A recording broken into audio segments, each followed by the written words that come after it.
Hi, everyone. This is Paul Rodden. I want to welcome you back to the Hydrogen Podcast. In today's interview, I want to highlight a company called Syzygy Plasmonics. I was speaking on a hydrogen panel with their CEO, Trevor, and we started talking about their ability to use a process called photocatalysis to create hydrogen, and I knew I had to get him on the podcast. To give you a brief overview, Syzygy develops chemical reactors that are both environmentally friendly and capable of disrupting the market. It was invented at Rice University. Their Antenna-Reactor nanoparticle system turns traditional catalysts into high-efficiency photocatalysis. And Trevor, you're going to have to help me out on some of these words.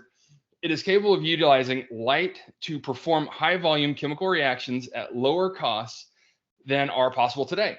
Syzygy will enter the market with a low-cost, low-emission hydrogen production system. After the beachhead is established with hydrogen, Syzygy will develop low-cost, low-emission production systems for other high-value chemical reactions that create commodity chemicals such as ethylene, ammonia, methanol. Guys, what Trevor and his team have created is remarkable and has the potential to change the way we think about hydrogen. So I'm going to stop talking, cue up the theme song, and we'll dive right into the interview.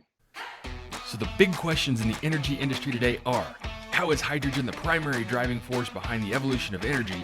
Where is capital being deployed for hydrogen projects globally? And where are the best investment opportunities for early adopters who recognize the importance of hydrogen? I will address the critical issues and give you the information you need to deploy capital. Those are the questions that will unlock the potential of hydrogen, and this podcast will give you the answers. My name is Paul Rodden, and welcome to the Hydrogen Podcast. Okay, today I am joined by Trevor Best. He's the CEO of Syzygy Plasmonics. Syzygy is a technology startup that is using a breakthrough in plasmonic science developed at Rice University to perform chemical reactions. This novel photocatalytic process allows them to perform reactions with high efficiency, productivity, selectivity, and stability over 1,000 degrees lower temperature than traditional methods. Their go-to-market product is a small-scale on-site hydrogen production unit that reduces CapEx by up to 7.5 times and the cost of hydrogen per kilogram by up to 10 times. Welcome, Trevor. Great to have you on the podcast. Hey, very, very nice to be here, Paul. And so fantastic to talk about hydrogen with you today. It was great being on the panel with you previously. And so would love to tell you and your listeners all about our amazing new technology. And it is amazing. Please, can you first give us a little bit of background on you, what led you to Syzygy, the company, and how you specialize and make great things? Absolutely. So if you want to hear my story, it starts 36 years ago in Midland, Texas. And so I was born and raised in the oil patch in Midland, decided to go to school at Texas Tech University. And after graduating from Texas Tech University with a triple major in business, I wanted to get out of the desert. So I went to China. China was amazing, taught English there for a year. It was a bit too far out of the desert. So I came back to the United States and I got a job with Baker Hughes. I worked at Baker Hughes for a number of years. And very shortly after joining Baker, I moved to Houston, Texas. I've been in Houston for more than a decade now. In my career with Baker, I started off in project management, then progressed into quality. I was quality manager for the Gulf of Mexico, which involves a lot of deep water equipment, which is R&D. And from there, I got involved in the quality of the R&D process at Baker Hughes' Center for Technology Innovation. Baker's like family to me, but I was always very, very interested in the energy transition. And we didn't call it the energy transition back in, 2014 and 2015. My co-founder, Dr. Suman Kadiwada, and I called it the green wave. And we both wanted to go surf the green wave, the wave of green electricity and green processes that we saw on the horizon. We decided to strike out on our own. So my co-founder, Dr. Kadiwada, and I went on a technology search. We found this amazing technology that we're going to talk about today, took it out of the university, and we've been growing it ever since to the point where we're at now, where we are just about to enter the market. Oh man, that's awesome. So tell me a little bit about the company. How'd you get started, and what made you pick what you picked? Yeah, so we actually started off with a process that we called TMI. It was technology, market, and impact. And so we'd assess different technologies based on these metrics, like, where the technology was at from a readiness perspective, were the researchers associated with it like highly accredited, the market, if we build something out of this, will people actually buy it? And impact, like if we do this, will it have some kind of positive impact on society? And in this case, like with fighting carbon emissions, definitely the case. So yeah, we looked at dozens of different things, eventually came to this. We applied a lot of the knowledge we had gained in the R&D scale-up process at Baker to evaluating this, and we really tried to break it. We tried to find some reason why this wouldn't work. It is very much like, gladiator style, like just try and kill it. If you can find a reason to kill the idea, then you shouldn't like devote your life to it. And man, this thing just would not die. It was like really, low cost to make. The numbers were far better than anything anyone had seen in history in this field of science. All of the metrics that mattered for chemical engineering were like topping out higher than they are in traditional processes. And we can build it out of very low cost materials. So the cost numbers are coming back great. And it's like, dang, I guess we got to do this one. So we went all in on it in 2017, raised money, opened doors for the first time in early 2018. I do love your startup, how you came across this photocatalysis method. Can you explain like the photocatalysis and how I'm bumbling the phrasing and everything else, and how that SMR is different than the other SMR variants? Yeah, so what I'll do is I'll start with the big picture about Syzygy and photocatalysis and all of our science, and then I'll start to explain some of the nuance. So at the end of the day, the one thing that you should remember about Syzygy Plasmonics technology is that we are an electrification pathway. We enable the electrification of chemical manufacturing, and we enable chemical reactions to happen being powered by renewable electricity instead of heat from combustion. And ultimately, this is how we reduce emissions, by powering chemical processes with renewables instead of combustion. Now, how we do that is we have the world's most stable and active photocatalysts, and we energize those photocatalysts, photocatalyst being a material that performs chemical reactions using light instead of heat or electricity. We energize those photocatalysts using LED lights that can be powered from renewable electricity. And so in Syzygy, we've kind of got two branches of our science. One is on the material, the photocatalyst itself that can use light instead of heat to perform chemical reactions. And it is truly phenomenal. It is the culmination of 3 decades of research out of Rice University. And the other side of that is the chamber that actually provides the light and energizes the catalyst. Both of those are completely new. The photocatalyst was a material science innovation, but no one had ever seen properties like this before. So no one had ever built a chamber that could make use of those properties. And like those are kind of the two things that the company's doing, getting this material science innovation into the market and building a chamber that gives it the conditions it needs to operate. So it still kind of floors me. Yeah, you had asked, how are we different from SMR? And so going back to the big message, we're a platform. We can do many different chemical reactions. Photocatalytic steam reforming is one of them. And if you were to compare this against the traditional method of doing steam reforming, that method is powered by combustion. So you're burning a lot of fuel to produce heat, and that heat is driving the steam reforming reaction to create hydrogen, to create a syngas that has very high hydrogen concentration. In our technology, we're providing that energy in the form of light, which we're generating with LEDs, renewable electricity. So we eliminate that combustion and the associated emissions, but the chemical reaction that we're doing is fundamentally the same. And that's the same principle by which we do other reactions as well. Just change the energy input from some form of combustion to renewable electricity. So then, if by not having the combustion and using LED as your source, and I kind of mentioned it earlier, your energy utilization is way lower. Yes, to an extent. So you have to provide a certain amount of energy to a chemical reaction to make it happen. And so that's like a speed limit set by God. Like there's no changing it. To make the steam reforming reaction happen, you have to give it, 206 kilojoules per mole. Like that's just, doesn't matter what pathway you use, we are no different. We change the way that energy is delivered. And when you think about like a traditional thermal method, like you're burning a lot of fuel, you're heating up this entire giant chamber, and a lot of the heat energy can escape and get wasted. Ours, our LEDs are very, very efficient. So we aren't losing much energy turning electrons into photons. And with the way we've designed the reactor, we're basically, directly beaming all that energy in the form of light to the catalyst bed.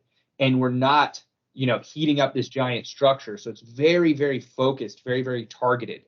And that's one of the ways that we can better utilize the energy we're putting in and reduce the amount of energy that is consumed, because we're more efficient in our energy delivery system than traditional methods. Did that make sense? Yeah, and I like that you're more targeted, more focused. You can target your energy more precisely.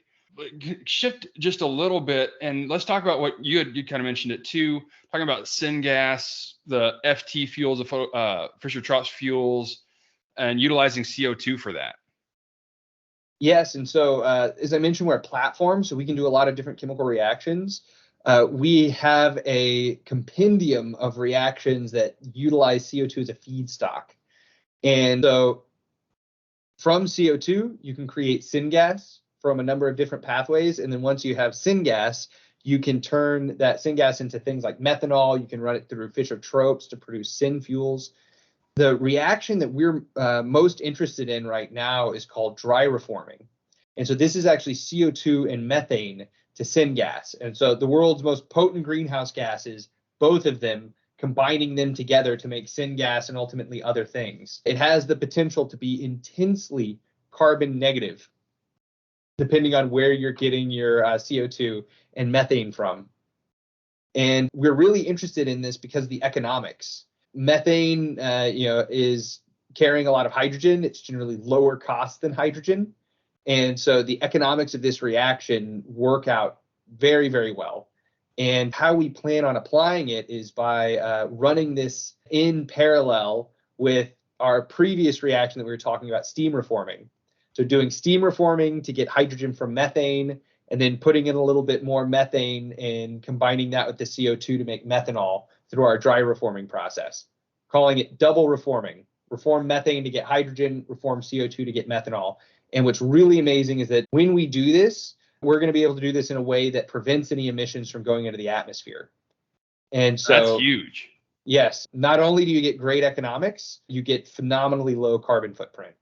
And also, one of the things that I think is worth talking about too is the size of your units. These aren't big things we're talking about. These are pretty small, and able to produce a lot. Yeah, so one of the hallmarks of our science, the photocatalysis part, I just offhandedly threw this out earlier, that it came in really high on all the chemical engineering metrics. Those things are like activity, which is like how much product a unit of catalyst can make, stability, which is like how long does it last, selectivity, which is, does it create other byproducts on the side that you don't want? And our catalyst comes in very high on a lot of these metrics. Specifically activity, we are 15 to 30 times higher than traditional thermal catalysts. And what that means is that you need just a fraction of the amount of catalyst to do the same amount of reaction. That means our reactor is very small, compact, and you can process a whole lot of gas through them. How we plan on scaling up is numbering up. So we're finalizing the footprint of our go-to-market product design. It'll be a chemical reactor that's about the size of a full-grown man. And then you'd put multiple of them together to achieve the scale you want. For smaller distributed deployments, you just need a handful of them. To do something like a refinery, you'd need notably more, probably, hundreds. But if you think about how an SMR works today, they're already using reformer tubes, and there are hundreds of those. Yeah. So it is remarkably similar to what they're doing today, just no emissions from combustion. And I do love the scalability of your technology too. Let's dive a little bit into your economics. We've talked about that a little bit.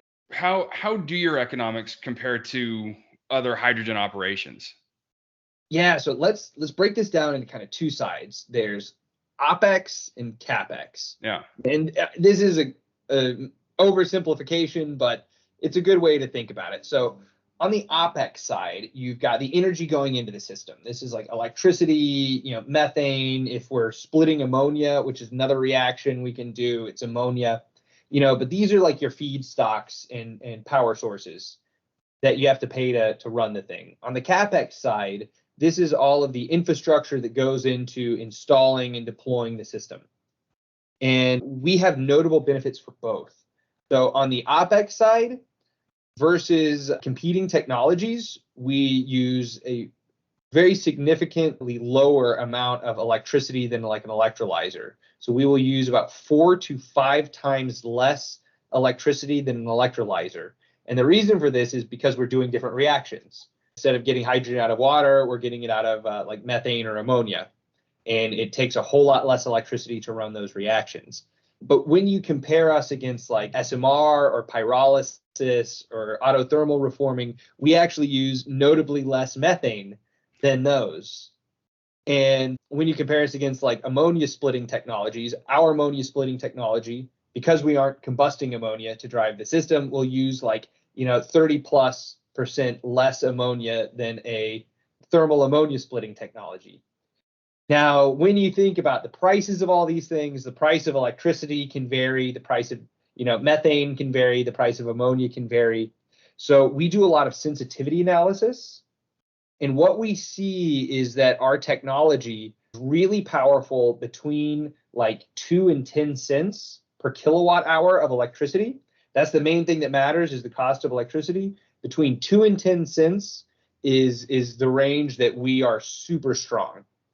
And in international locations that are currently importing a lot of their energy, like Japan or Korea, right, our ammonia splitting technology is very strong, above like 5 cents per kilowatt hour.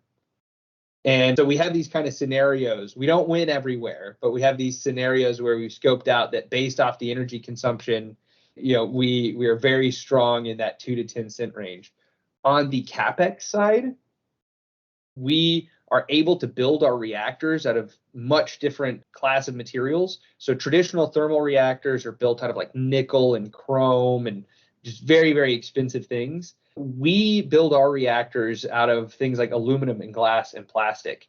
And so when we talk about like no combustion, if you think about it, in a traditional reactor, they've got these flames that are 1,000 degrees Fahrenheit.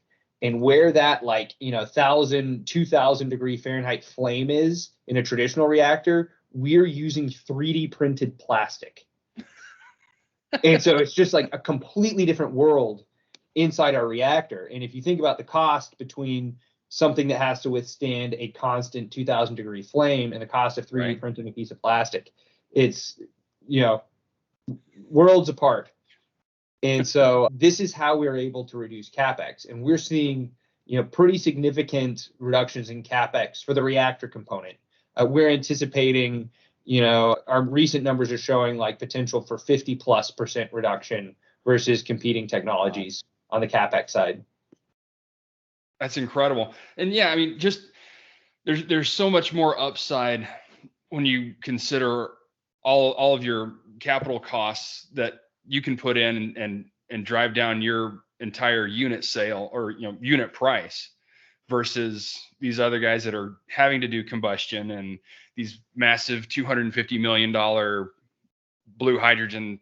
In a little bit, we can talk about blue, green, and how much you and I hate the colors of hydrogen. I do.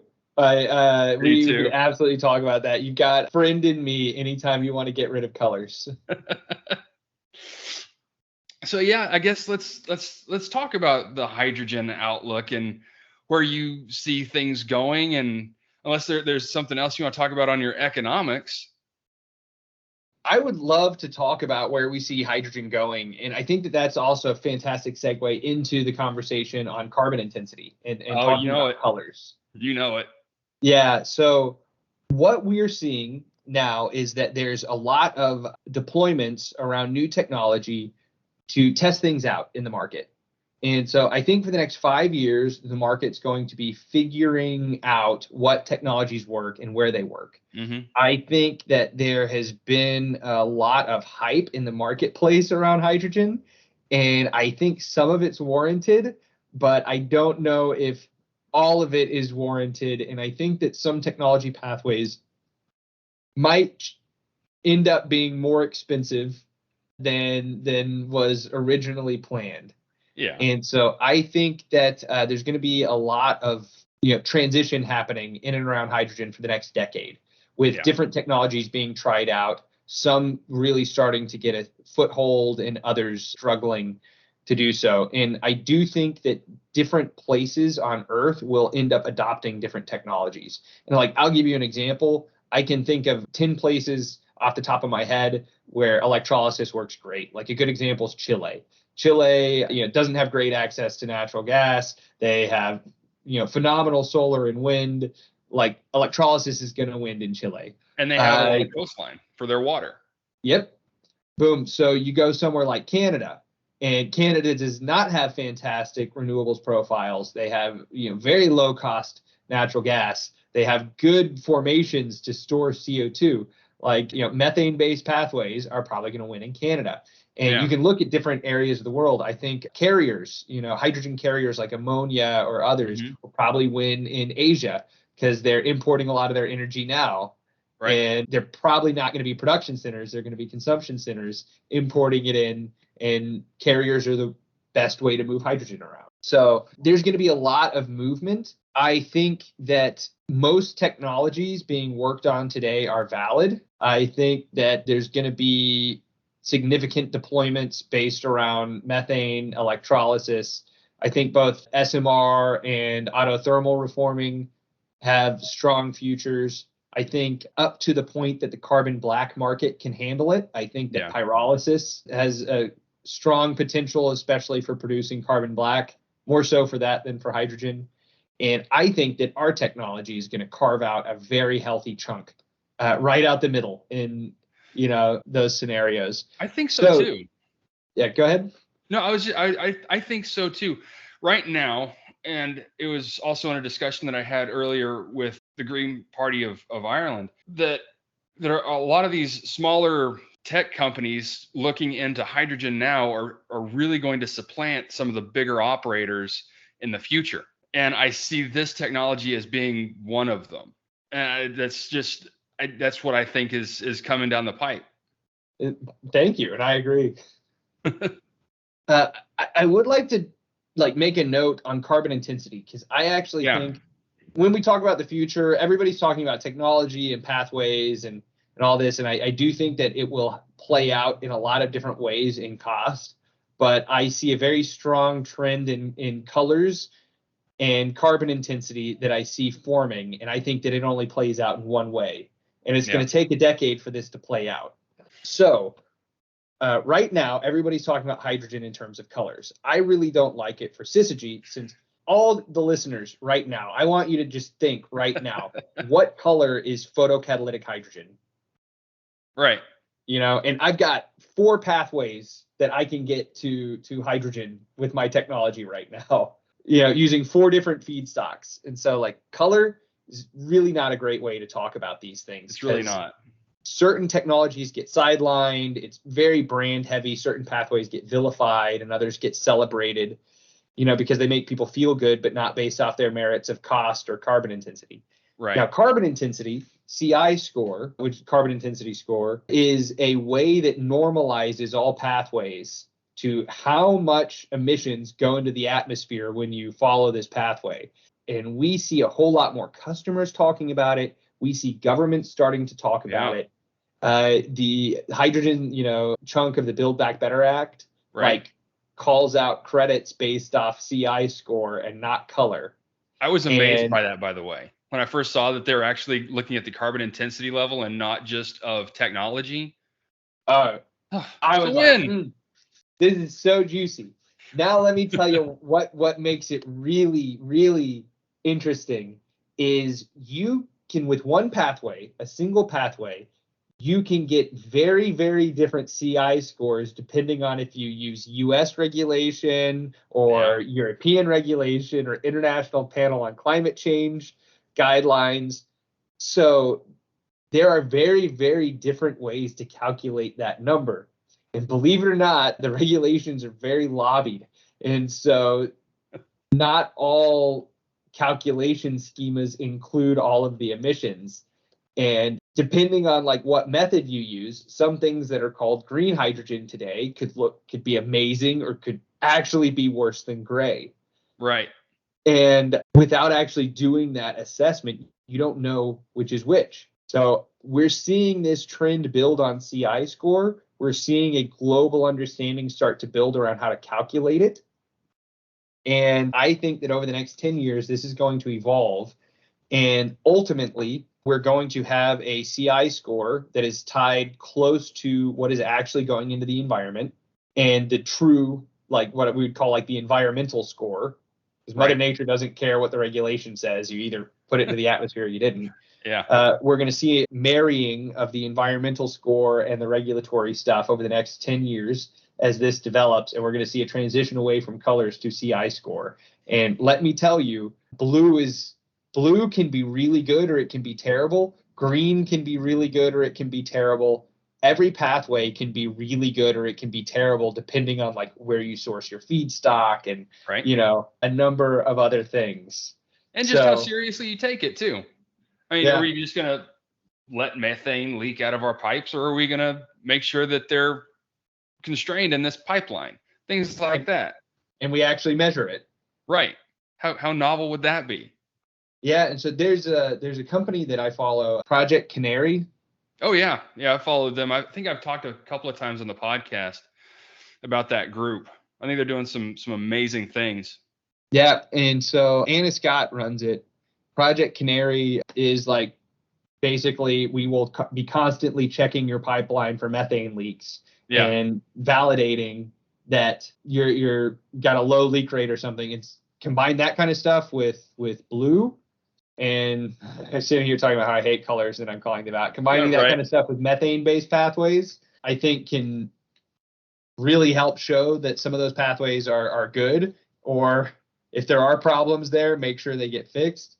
And combining that kind of stuff with green pathways can show that some of them are the best, but some of them are truly awful and should be left behind. And yeah, it's like I talk about all the time on the podcast. For the hydrogen revolution to really take off, right? We can't just focus on one technology. We're not going to get enough energy out of electrolysis or methane or anything else. Bring everyone to the table. Make as much as you can, however you can. Like you said, some regions are going to produce with different technology than others because they're set up that way. Just within the U.S., you know, if you got something in South Texas versus something in Appalachia, it's going to be completely different. You know, we need to start focusing, like I always talk about, like you've said, start focusing on that CI score and really seeing what's beneficial and what's not. Just remove the fluff, remove the bickering between the blue people and the green people as to which one's better.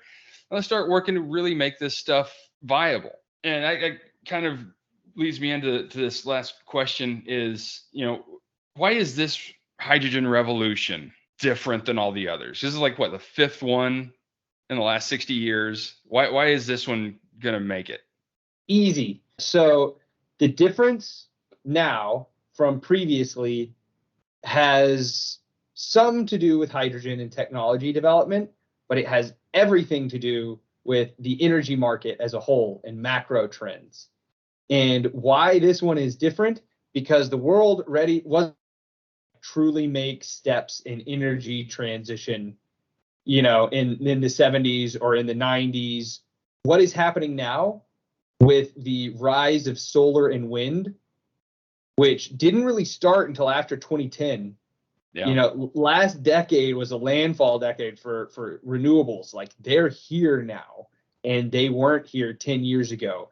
And people are doubling and tripling down on that. And you look at like what's coming in the future, all the investments going to renewables, and that infrastructure is needed to make hydrogen happen.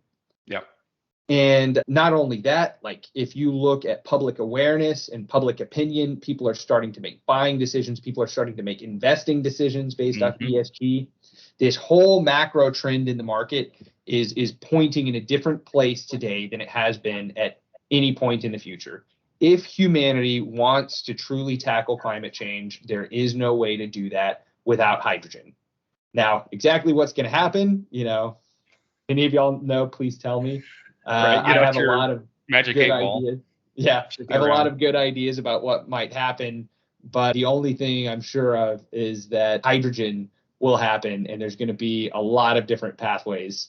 Exactly how much to each one? Yeah, that's a conversation best had over a beer. Absolutely. And we're going to have to do that. We can kind of wrap it up there. Thank you so much for talking with me today about this. I love your thoughts on the market. I love your technology. I love points that you made about the hydrogen future that we're looking at entering. Thanks again for talking with me today. Hey, thank you so much, Paul. It's been an absolute pleasure. And to anyone listening, if you're curious about the hydrogen space or you're curious about Syzygy technology, please just reach out to us. You can find us online at www.plasmonics.tech. And feel free to reach out, connect with me on LinkedIn, et cetera. We always love to make new friends. Excellent. Trevor, thank you so much, man. Thank you so much, Paul. Hey, this is Paul. I hope you liked this podcast. If you did and want to hear more, I'd appreciate it if you would either subscribe to this channel on YouTube or connect with your favorite platform through my website at www.thehydrogenpodcast.com. Thanks for listening. I very much appreciate it. Have a great day.